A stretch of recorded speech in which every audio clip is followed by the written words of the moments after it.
నమస్కారం, welcome to GK news 9. బిడ్డకు ఓట్లు వేసుకుంటాము. మా బిడ్డ 100 ఓట్లు ఉంటుంది. మేము ఓటు వేసుకుంటాము.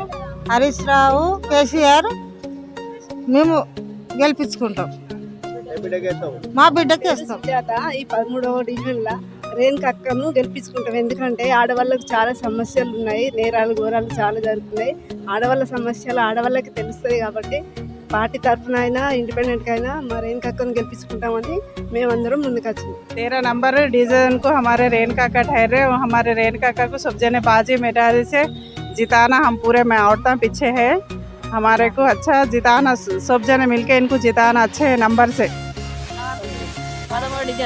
13 डिवीजन से इनको जिताना सब जने. అందరికీ నమస్కారం. నా పేరు ఎల్లమ్మ. మాది 13వ డివిజను.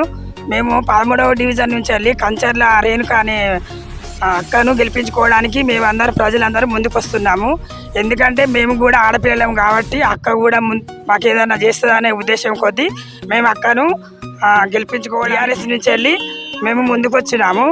ఎందుకంటే గత 2 ఏళ్ళ నుంచి వెళ్ళి కాంగ్రెస్ వాళ్ళు ఏం చేయలేకపోయారు కాబట్టి మాకు కారు గుర్తు టీఆర్ఎస్ పార్టీ రేణుకక్క ఏమైనా పనిచేస్తుంది అన్న ఉద్దేశం కొద్దీ మేము కంచర్ల రేణుకక్కను నిలబెట్టుకున్నాం. నా పేరు కంచర్ల రేణుక, 13వ డివిజన్ నుండి కార్పొరేటర్గా పోటీ చేస్తున్న అభ్యర్థిని. కేసీఆర్ సార్ గారి ఆశీర్వాదంతో, కేటీఆర్ సార్ ఆశీర్వాదంతో, ఎంపీ వినోద్ కుమార్ సార్ ఆశీర్వాదంతో, గంగుల కమలాకర్ సార్ ఆశీర్వాదంతో, చల్ల హరిశంకర్ సార్ ఆశీర్వాదంతో నేను ముందుకు వస్తున్నాను. 13వ డివిజన్ను 46 డివిజన్ 60 డివిజన్ల కంటే 13వ డివిజన్ ఉన్నంత అభిమానం అయితే ఎక్కలేదు. అంటే వీళ్ళు పాపం అట్లాంటి కార్పొరేటర్ని ఎంచుకున్నాడు. ఆ కార్పొరేటర్ ఒక స్మార్ట్ సిటీ అన్నారు, కానీ స్మార్ట్ సిటీ పనులు ఒక్కటి కూడా పాపం ఈ డివిజన్లో జరగలేదు. కాబట్టి నేను ఈ డివిజన్ చుట్టూ తిరిగి చూసేసరికి అమ్మ ఇట్లుందా అన్న ఆలోచనతోటి ఒక 100 మంది దాకా మా ఇంటికి వచ్చి నువ్వు చెయ్యి అక్క అని అంటే నేను ముందుకు వచ్చిన. ఖచ్చితంగా మహిళలకే సపోర్ట్ చేస్తారని అనుకుంటున్నాను. ఎక్కడికి వెళ్ళినా నీలాంటి లేడీకి మేము ఓటేసి గెలిపించుకుంటే మా డివిజన్ అభివృద్ధి అవుతుంది, మేమైనా బాగుంటామని చెప్పి ముందుంటామనే ఆలోచనతోటి వాళ్ళు ఉన్నారు. అంతేకాకుండా కేసీఆర్ గారు మాకు చేసిన మంచి పనులు కూడా బాగా చాలా ఉన్నాయి. కాబట్టి మా ఓటు అందరి నీకే వేసి నేను భారీ మెజార్టీతో గెలిపించుకుంటామని చెప్పేసి డివిజన్ ప్రజలు వాళ్ళు చూపించిన ఆదరాభిమానాలకైతే నేనైతే ఫిదానే అవుతున్నట్టు అనిపిస్తుంది.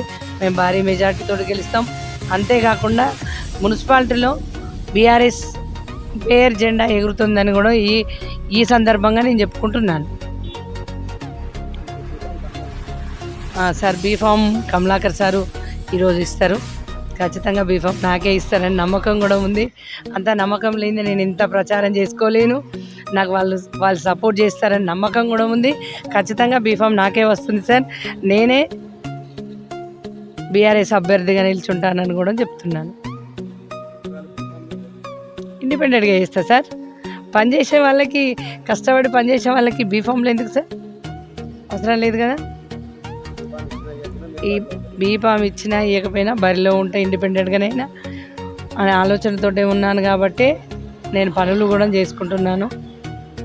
కానీ బీఫామ్ ఇవ్వకపోవడం అనే సమస్య మాత్రం లేదు సార్. కమలాకర్ సార్ నాకు కంపల్సరీ బీఫామ్ ఇస్తాడు. ఆ నమ్మకం కమలాకర్ సారు, వినోదన్న ఖచ్చితంగా నాకు బీఫామ్ ఇస్తారని నమ్మకం ఉంది. ఆ నమ్మకాన్ని వాళ్ళు ఇచ్చినా కూడా నేను వాళ్ళ నమ్మకాన్ని నిలబెట్టుకొని నేను భారీ మెజార్టీతో గెలిచి సార్ వాళ్ళ దగ్గరికి వెళ్తాను. అందరికి ఇచ్చినట్టే నాకు ఇచ్చారు. అంటే ఎవరైనా వర్తను చూసే ఇస్తారు కదా సార్. బీఫామ్ ఇచ్చినంటే మామూలుగానైతే ఇయ్యరు కదా. ఎవరి వర్తనైనా వాళ్ళు చూసుకుంటూనే ఇస్తారు. అది నేను కూడా చేసుకుంటానే నాకు ఇస్తారని నమ్మకం ఉంది. ఆ నమ్మకాన్ని నిలబెట్టుకుంటాను.